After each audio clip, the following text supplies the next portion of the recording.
Hürmetli güzel zatlarımız, sizni 8 Mart Halkara Hatın Kızlar Beyremi bilen kutlayman. Bäxetli, isen-sağ, mühabbetli bolunuz.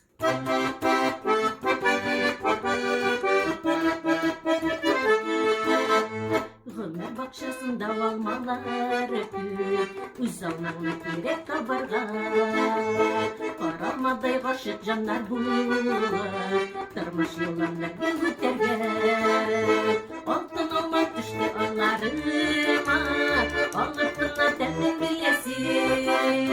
Senin gibi tatlı olma bile, kilerler yolun ötesi. Altın olmak düştü anlarıma, ağırtına temin bilesi.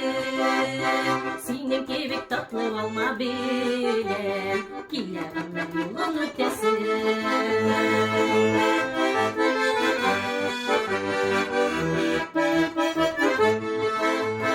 Ömür bakşasında olmalar öpüp, senden başka bir kim gerek mi? Bäxetime nasip altın alamam, mühabbetini satıp yuvaltayım. Altın almak düştü anlarıma, ağırtına temin bilesi. Senin gibi tatlı olma bile, kilerimde yolun ötesi. Altın almak düştü anlarıma, ağırtına temin bilesi.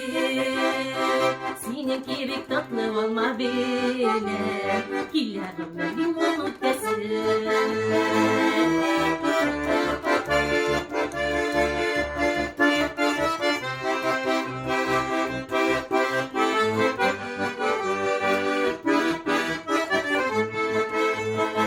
Ömür bakşasında olmalar öpüp, elde canım seni soyladı.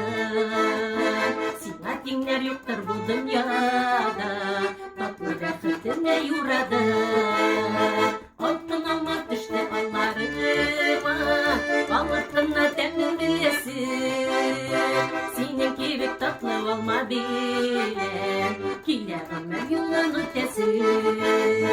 Altın almak düştü anlarıma, ağırtına temin bilesi.